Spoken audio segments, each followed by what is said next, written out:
Assalamualaikum warahmatullahi wabarakatuh. I am Mila Saban from BSBA MK Tracy. I will be discuss about sales and services income.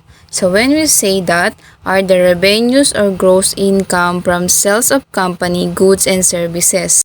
Ito yung mga income na kung saan na-earn ng company sa pagpro-provide ng goods or services, or also known as the income statement. So we have the cost of sales or cost of services. These are the direct costs that includes the expenses through purchase of the products, such as the cost of raw materials and etc. So among the expenses are salaries expense.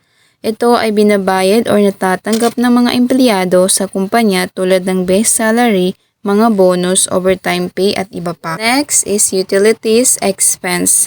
Ito yung gastusin ng isang company para sa mga utility services na ginagamit sa operasyon like telephone, water, and electricity use. So next one is rent expense. Ito yung mga rental na kailangan bayaran ng isang kumpanya like building, office, kung saan binabayaran ito yearly or monthly. So we have the supply expense. Ito naman yung mga gastusin ng isang company para sa pagpatuloy na paglago ng isang produkto like office supplies, selling supplies, factory supplies use. Next is transportation expense.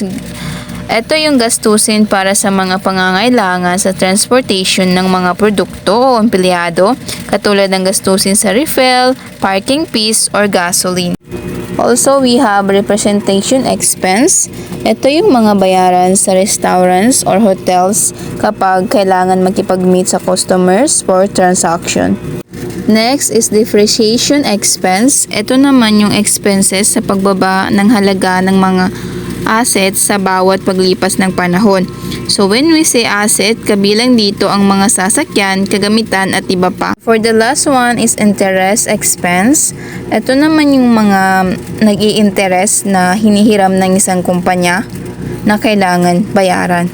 For my next topic, it's all about 8 steps in the accounting cycle. So when we say accounting cycle, it explains the process of recording transactions, creating financial statement, and closing accounts for the next period. So ito rin ay nakakatulong sa pag-grow ng business. So for the first step, we have the journalizing. So ang nilalaman ng journal ay ang mga nakalap na information for your transaction. This should include the date, description, and etc. So for the number 2, we have posting. This next step is to summarize your journal in the general ledger.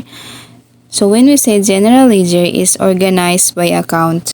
Next is trial balance. We need to prepare the trial balance. This includes all the accounts such as liabilities, revenue, and expenses.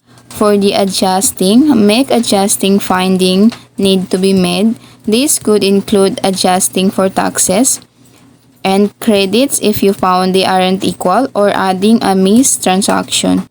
Next is financial statement. At this point in the cycle, you can start creating financial statement using trial balance like income statement, balance sheet, and cash flow statement. So for the closing, close or transfer the income and expenses accounts to income and expenses summary account. Means returning the balance of your temporary account back to zero.